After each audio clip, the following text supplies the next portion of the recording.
Alors j'espère que vous avez bien digéré la petite introduction sur l'Ancien Testament de dimanche dernier et que vous êtes prêts et d'attaque pour un deuxième round. Ça ne sera pas le dernier. La majorité des lois de la Torah, donc des 5 premiers livres de la Bible, sont regroupées en 3 grands recueils et un plus petit, qui est pourtant chronologiquement le premier. Déjà là, je vous ai perdu.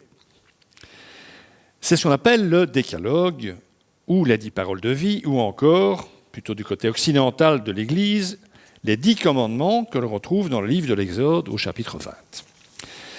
Et dans le livre de Deutéronome, où il y a une redite de ces 10 commandements dans le chapitre 5. On va donc prendre le texte dans le livre de l'Exode. Alors, je n'ai pas tout mis, j'ai dégagé les 10 commandements en question. On va les relire ensemble, si vous le voulez bien. Tu n'auras pas d'autre Dieu devant moi.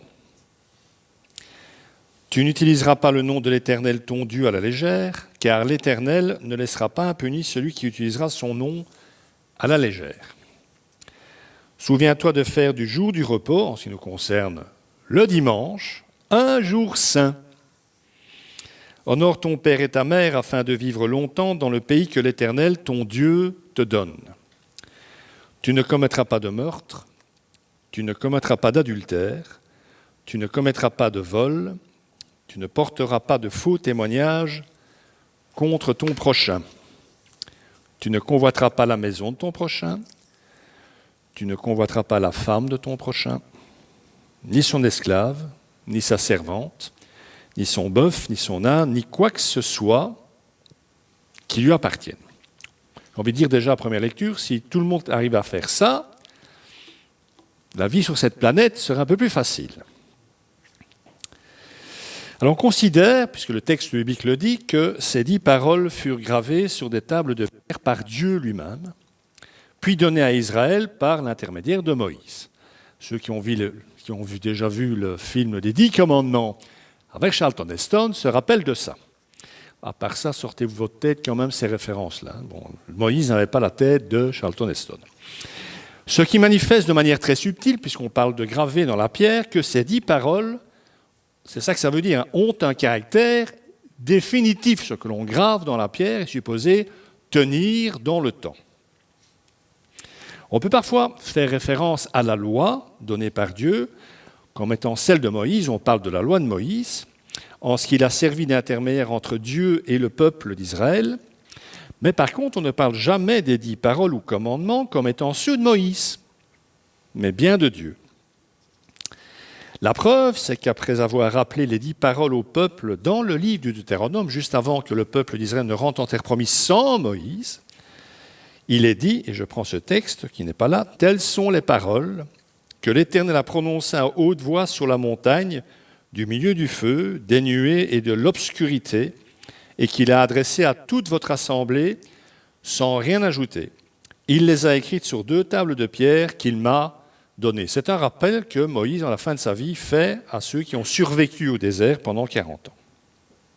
Ce qui signifie, me semble-t-il, que l'on peut avoir un avis sur ce qu'il faut encore appliquer de l'Ancien Testament aujourd'hui, mais une chose semble d'ores et déjà acquise.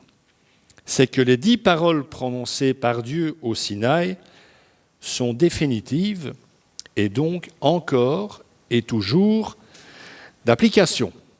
Donc déjà, on ne tue personne, pour commencer. Même si parfois on a très envie. J'y reviendrai. Alors, si vous lisez le Deutéronome, donc le dernier livre de ces 5 livres, si vous le lisez attentivement, vous allez remarquer très vite que l'ordre des chapitres et des lois suit l'ordre des 10 commandements.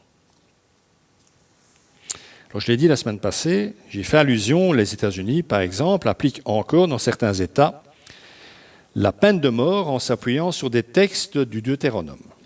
Alors que ceux-ci, nous le verrons, sont de toute évidence liés au contexte de l'époque. De plus, s'il est un commandement du Décalogue qu'on ne peut pas lier à un contexte quel qu'il soit, c'est bien justement « tu ne tueras pas ». Pour les Juifs, les 10 paroles constituent véritablement la charte qui exprime la volonté du divin Seigneur de l'Alliance.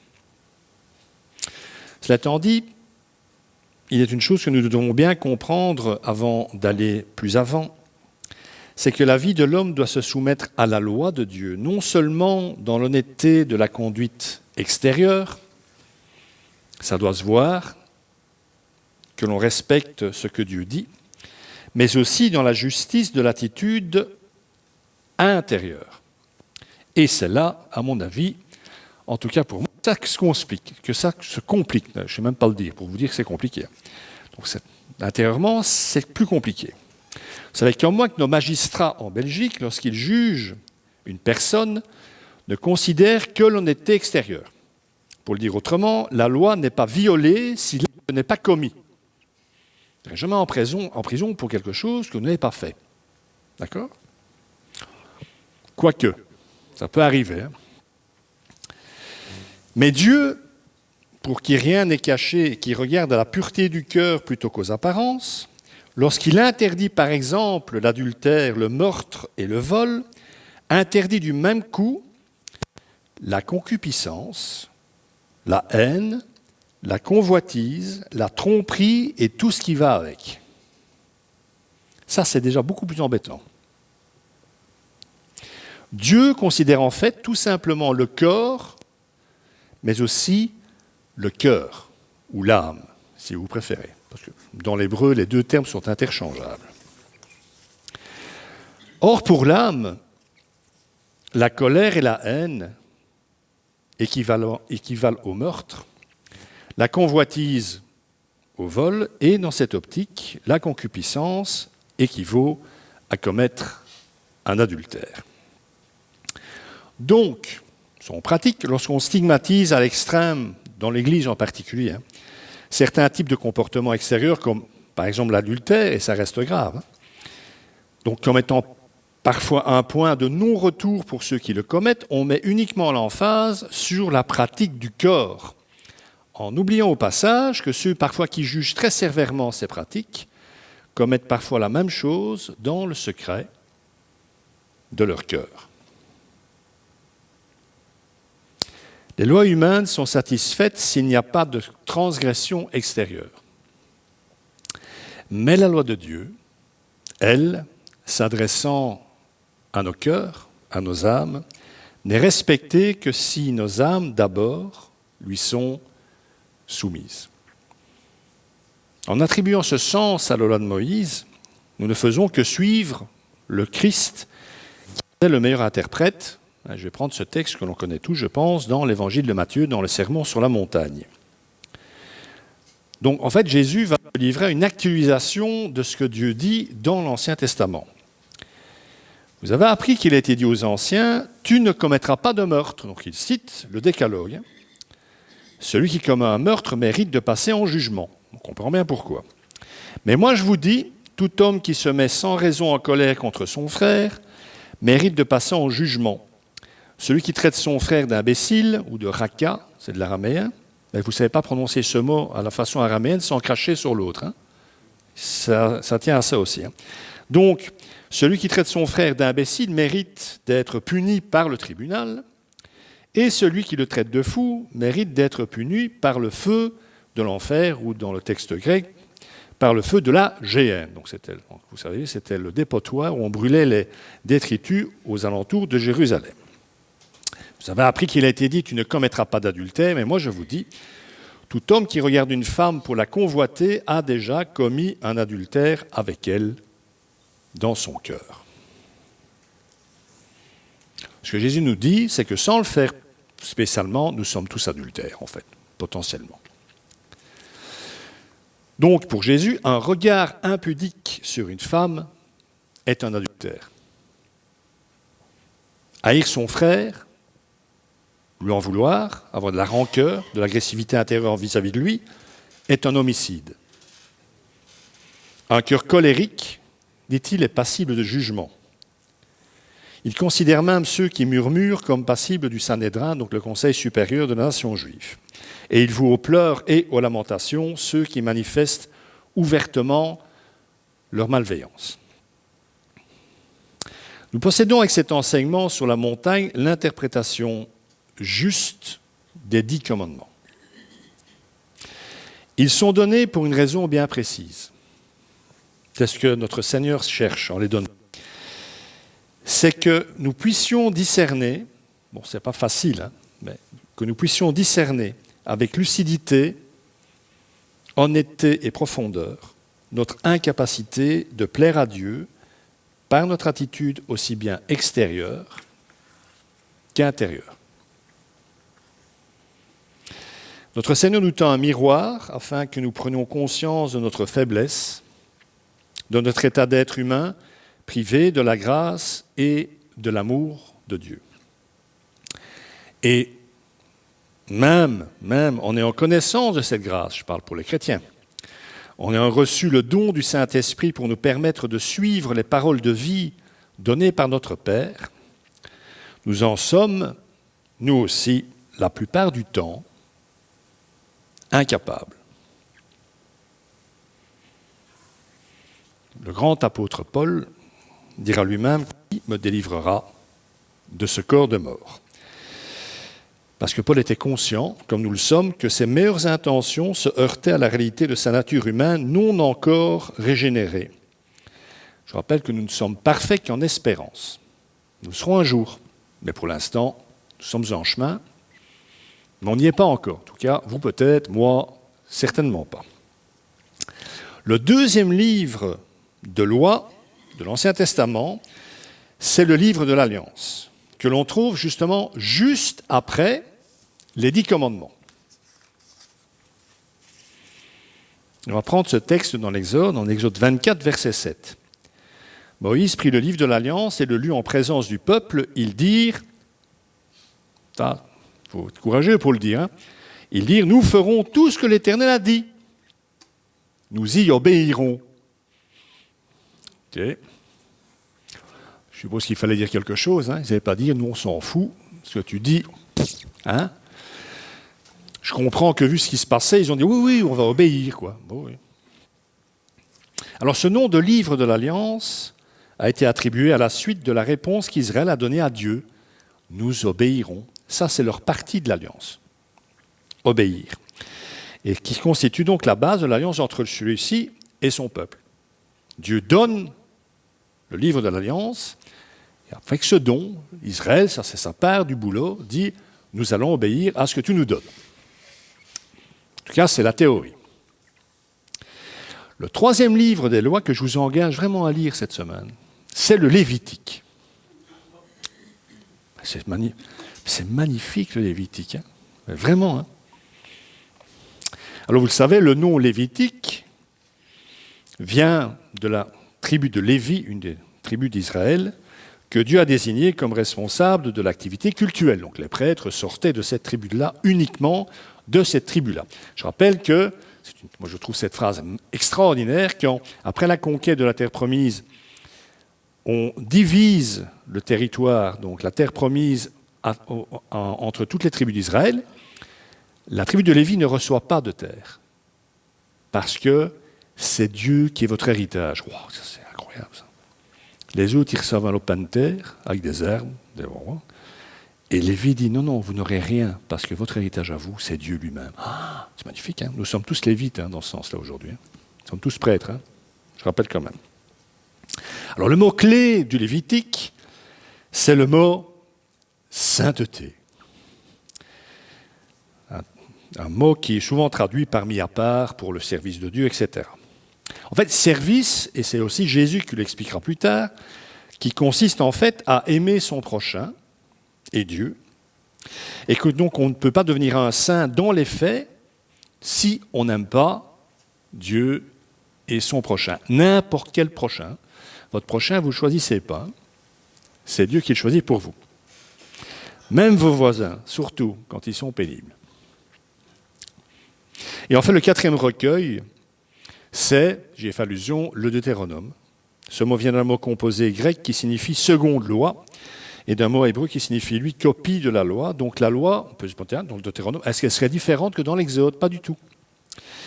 Mais elle a subi des ajoutes et des transformations suite aux 40 années passées au désert et également en prévision de la nouvelle situation qu'Israël allait rencontrer une fois entré en terre promise. Nouvelle réalité, adaptation de la loi.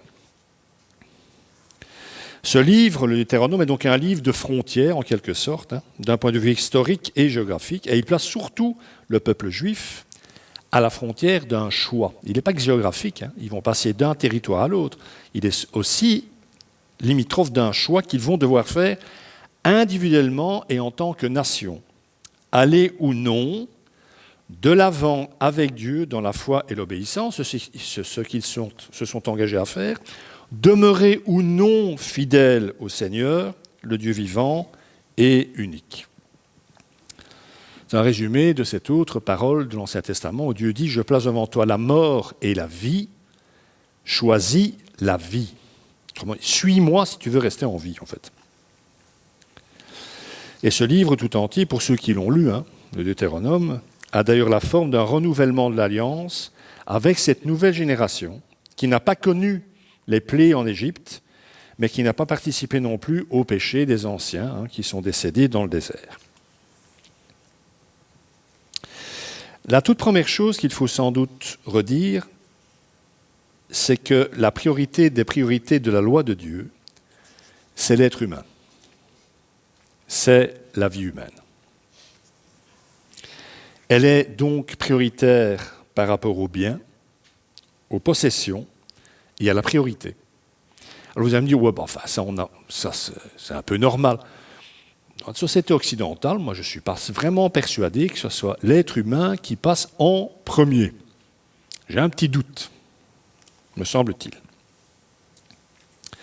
L'homme a été créé à l'image de Dieu. Il est donc, j'aime pas ce terme-là, mais je vais l'employer quand même, il est donc quelque part sacré. C'est pour cette raison que la loi ne prévoyait jamais la mise à mort d'un homme pour avoir volé ou spolié le bien de quelqu'un d'autre. Il devait réparer, ça c'est sûr, mais il n'était pas tué pour autant. Alors, nous qui sommes des hommes et des femmes du XXIe siècle, on dit ouais, mais c'est normal, quelqu'un qui vole, je sais pas, enfin peu importe qui vole, on ne va pas le tuer pour ça. Ah oui, mais à l'époque, avant la loi de Moïse, vous voliez un pain, on vous coupait de votre tête. Vous prenez le code Hammurabi, qui est la plus ancienne loi que l'on ait trouvée et qui date d'avant celle de Moïse. Un esclave, par exemple, il faisait tomber un verre à table, vous pouviez le tuer. Par exemple, vous voliez un riche en étant pauvre, on vous égouillait aussi.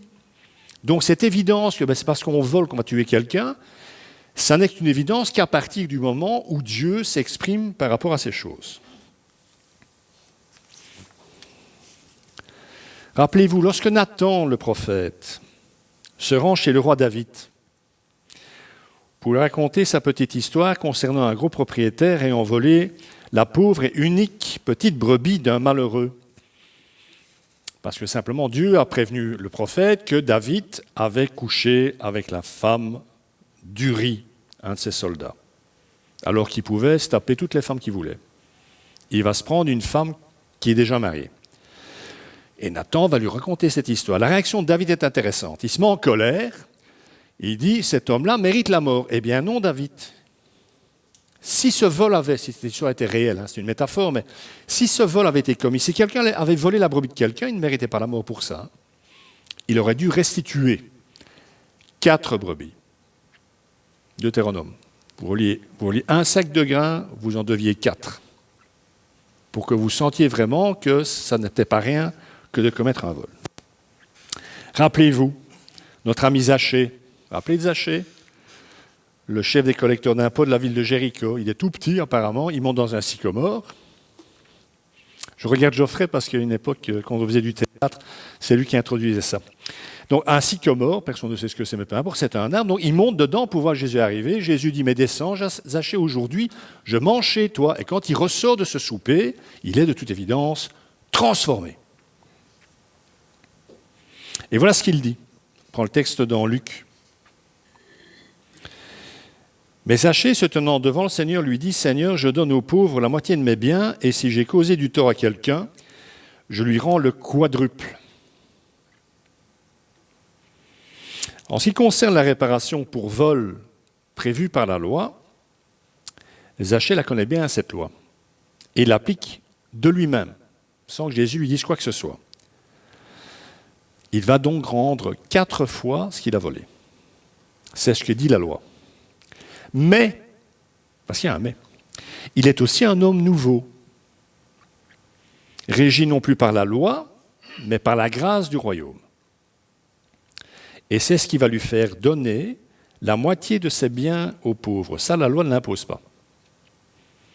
C'est lui qui décide de le faire.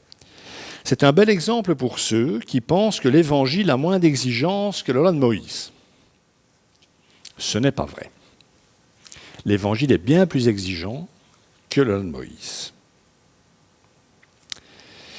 Alors, à une seule reprise, dans tout l'Ancien Testament, à ma connaissance, un homme sera néanmoins mis à mort pour vol. Il y en a un. Certains diront que ce n'est pas beaucoup, mais il y en a un. Cet homme, pour ceux qui ont un peu de culture biblique ou de la mémoire, c'est Akan. Vous vous rappelez d'Akan? Non. Regardez tous, apparemment, personne n'a capté Akan. Je remets en contexte, nous sommes après la prise de Jéricho, la première ville dans la terre promise, une ville fortifiée, font cette fois le tour, les Juifs en sonnant la trompette, le 7e jour, ils poussent une clameur et les murs s'effondrent, et ils prennent la ville. Donc c'est après ça. Donc ils avancent en terre promise, c'est le début de la conquête, et la ville suivante, après Jéricho, c'est Haï. A-I, en deux lettres, Haï. Et en comparaison, cette ville, c'est une bourgade, en fait, elle n'est pas fortifiée, c'est une cacahuète. Alors Josué, en bon général, il envoie quand même des espions pour se rendre compte des forces en face, et ces espions reviennent, écoute, n'envoient même pas toute l'armée, c'est tellement minuscule, on va faire ça va prendre 10 minutes. Quoi. La bataille s'engage, et à la surprise générale, les Juifs connaissent la défaite. Et là, Josué ne comprend plus rien. Il ne comprend tellement plus rien qu'il commence à s'en prendre à Dieu. On peut comprendre. Regarde, qu'est-ce que tu fais? Moi, je ne comprends plus rien. Jéricho, on prend. Ce petit truc, on ne prend pas. On perd. Explique-moi. C'est là que Dieu lui dit qu'un membre du peuple d'Israël n'a pas respecté l'interdit. L'interdit, c'est simple. On prend une ville, on ne prend aucun butin, on détruit tout. Le bétail, tout. Et même parfois même les hommes et les femmes. C'est un texte terrible. C'est ce qu'on appelle l'interdit. Il y a bien effectivement un juif qui a trouvé dans la ville de Jéricho de l'argent, etc. Et il l'a enterré sous sa tente. Vous connaissez l'histoire. Clan par clan, les juifs font défiler. Finalement, ça va tomber sur lui et sa famille. Et Akan et toute sa famille seront mis à mort. Alors on lit ça, on peut le lire avec beaucoup de dégagement, ça n'empêche que c'est quand même dur et ça semble en tout cas enfreindre la loi de Moïse, en tout cas les 10 commandements. Tu ne commettras pas de meurtre. Si Dieu nous demande, c'est qu'il est capable de le faire aussi, par principe. Si Dieu me demande d'aimer mes ennemis, je suppose qu'il est capable de le faire aussi. Il n'a pas exigé de moi qui suis un pauvre pécheur des choses que lui ne serait pas capable d'assumer. Ce qu'il faut comprendre, c'est que ce délit était en fait d'une profonde gravité, car il touchait justement aux exigences de l'Alliance. En effet, l'interdit vouait, je l'ai dit, la destruction des biens des païens, parce que ces biens étaient considérés comme souillés. Alors pourquoi est-ce qu'ils étaient considérés comme souillés? Eh bien parce que tous ces biens provenaient souvent de pratiques abominables, comme l'esclavage par exemple. Avant de tiquer, ce sont des textes qui relatent des périodes de la pré-antiquité. Je rappelle quand même qu'il n'y a pas si longtemps, en Occident, l'Occident se faisait des thunes en se reposant sur l'esclavage.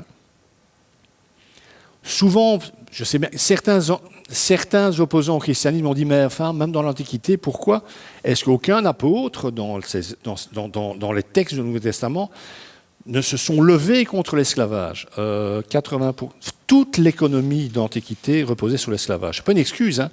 Donc ça veut dire, vous supprimez l'esclavage, à l'époque, tout s'effondre. Paul se contentera simplement dit, si tu peux être libre, profites-en, parce que ça pouvait arriver qu'un homme soit libre, soit libéré par son maître. Autrement, rappelez-vous cette grande formule, je trouve incroyable, le maître chrétien est un esclave du Christ et l'esclave chrétien est libre en Christ. Magnifique. Alors, je reviens à ma question. Pourquoi ces biens étaient-ils considérés comme souillés? Justement, donc, esclavage, souvent des richesses qui reposaient justement sur le vol et sur l'abus, les plus faibles en particulier, et même parfois, on a plusieurs exemples dans la Bible, ce bien-être de certains reposait sur des meurtres, des assassinats purs et simples. Donc, toute une série d'agissements condamnés par la loi donnée à Israël. Je rappellerai aussi qu'à l'époque, il était normal qu'une armée conquérante se paye sur le butin. Pas seulement au niveau du butin, mais aussi au niveau des hommes et des femmes qui étaient embarqués, emmenés justement en esclavage. Il était courant de voler les biens des vaincus et aussi parfois de prendre des êtres humains, pour devenir esclaves. Après, on va faire un exercice pratique, si vous voulez bien, pour terminer, pour ce matin en tout cas. À partir de ce principe d'interdit, je vous propose un exercice d'actualisation, de discernement. Nous allons tenter de dégager l'esprit de la lettre de cet exemple. La question qu'il faut donc se poser, est-ce que l'interdit, parce que la grande question sous-jacente à ce que je suis en train d'essayer de faire, c'est qu'est-ce qu'on garde de l'Ancien Testament? Les 10 commandements, vous avez bien compris, c'est bon, on garde. L'interdit, on garde ou pas? C'est rhétorique la question, ne paniquez pas, il n'y a pas de mauvaise réponse, quoique. Donc l'interdit existe-t-il encore? Est-ce encore d'actualité? À titre personnel, je crois que oui. Même si on ne l'appliquera plus, ça va faire respirer tout le monde de la même manière. Je prends donc mon exemple.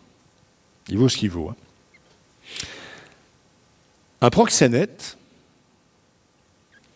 un macro dans le langage courant, donc un homme, je précise, qui gagne sa vie en obligeant des femmes à se prostituer pour lui, entre dans l'Église. Il se pose des questions sur Dieu, parce que ça arrive même au proxénète, sur sa propre vie. Que fait-on? On le jette dehors à cause de son activité? Je ne pense pas. On le tue, on l'enterre dans la cave? Je ne pense pas non plus. On l'accueille et il revient. D'accord? Je pense que c'est la première truc à faire. On l'accueille et il revient puisqu'il cherche, il se pose la question. Et puis un jour, parce qu'il fréquente l'église régulièrement, il donne de l'argent à l'église.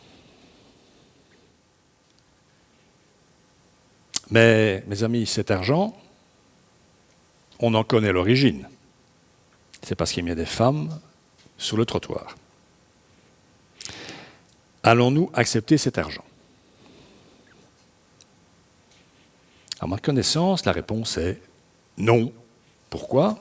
Parce que cet argent est frappé d'interdit. Si nous dénonçons le péché de cet homme tout en l'accueillant dans l'amour du Christ, nous ne pouvons néanmoins pas accepter le salaire de son péché. Donc la question était, existe-t-il encore un interdit aujourd'hui? Dans le cas, la réponse est oui. S'applique-t-il de la même manière aujourd'hui? Merci Seigneur, la réponse est non. Puis c'est bien aussi pour les gens qui devraient systématiquement creuser dans la cave. Non mais vraiment. Alors l'autre question qu'on peut peut-être déduire de cette première, c'est la parole de Dieu est-elle toujours la même? Oui, bien sûr, mais l'Esprit Saint en permet l'actualisation à toutes les époques et dans toutes les situations.